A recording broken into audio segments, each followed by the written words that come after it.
समझिन के दे समझिन के लहंगा उड़ाए जी सलखा गाँव के हवा माँ।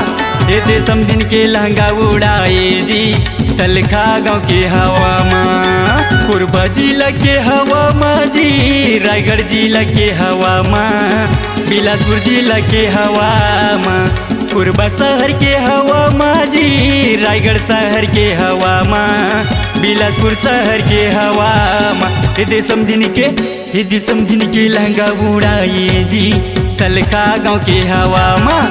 दे समझिन के लहंगा उड़ाए जी सलखा गाँव के हवा माँ।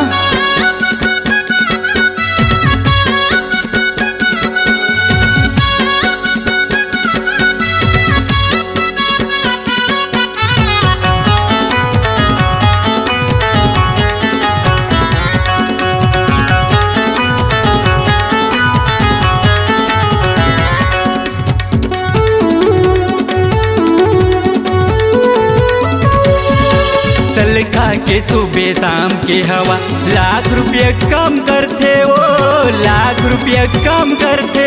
तोरे कान में बाली रे होठ में लाली, चुमे के मन हाँ करते ना गोरी, चुमे के मन हाँ करते।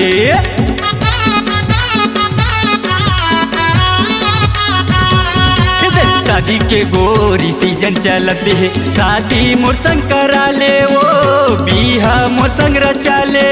अरे भैया भौजीला मना डरे हूँ, कहूँ गोरी वो माने ले, सोनू मलियाला जाने ले। दे समझिन के लहंगा उड़ाए जी सलखा गाँव के हवा माँ। दे समझिन के लहंगा उड़ाए जी सलखा गाँव के हवा माँ।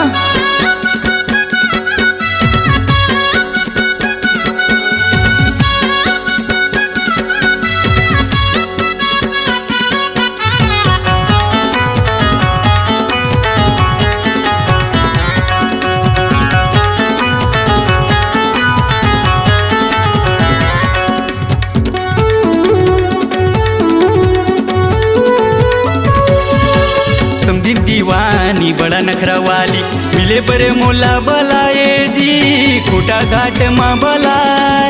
अरे मिले बड़े मोला बला के संगी नखरा मोला देखाए, नखरा मोला देखाए।